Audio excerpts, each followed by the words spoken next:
All right, so the Yankees made their move. Well, it's a preemptive move.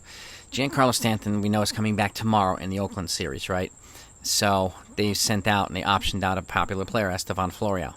And to me, it was either going to be him or Marwin Gonzalez. But I can see the logic in keeping Marwin Gonzalez for now because he offers the positional versatility that Oswaldo Cabrera also offers. And they can't play Oswaldo Cabrera every single day. I mean, his bat's starting to cooling off, but he's playing great defense as well. But I think they need two guys like that. And since Tyler Wade is actually not on the 40-man roster, it kind of makes sense right now.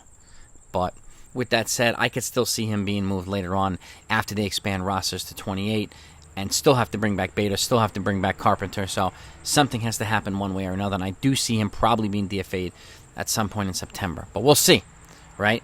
But the corresponding move, not the corresponding move, but the preemptive move, they optioned out Estevan Florial to AAA in order to make room for Giancarlo Stanton, who's going to be in Oakland tomorrow. So which will be a refreshing change, a boost to the lineup. And again, I still expect him to have a couple of rusty games because he always does when he comes back. And then all of a sudden, he starts hitting the ball out of nowhere. When he's hot, I mean, he's pretty much unstoppable. And hopefully he can get hot at the right time and be there when we need him in the postseason. So, but that right there is the move. So Estevan Florial's out. Giancarlo Stanton's coming back tomorrow. They haven't announced the Giancarlo Stanton, but they've already suggested that it's happening. Just once the Yankee people officially announce it, this is very likely going to be the preemptive move. So an outfielder for an outfielder, a roster spot for a roster spot. But I wanted to get that out to you. And keep in mind, take a look now. Now that we're a couple of weeks out from the trade deadline, every week the trade deadline moves that Brian Cashman made looks different. Like people were bashing the Benintendi move. Now he's red hot. People are bashing the Frankie Montas move. I get it. He has best game last night as a Yankee in Yankee Stadium. Okay, against a very powerful team in the Mets. So things always look different, right? There's always a silver lining to something.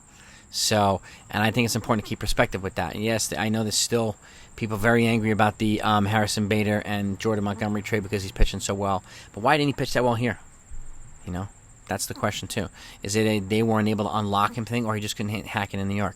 There's so many different theories that you could be peddling, but it just didn't work out here, unfortunately. And they've already said that they felt that Harrison Bader would be a more valuable weapon moving forward than Jordan Montgomery would. But I get the need for another starter, and I do think they should be targeting two starters this offseason because I'm not sure that they're going to bring back Jameson Taillon.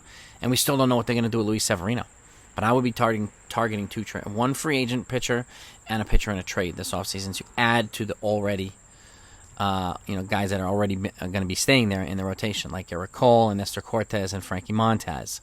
So that remains to be seen. But I wanted to get that out to you. That's the news right now in terms of the roster, and just a little bit of different perspective on the trade deadline moves. And I want to know what you think. And again, anything else gets announced today, especially since there's a day off, make sure you subscribe to this channel so you don't miss it.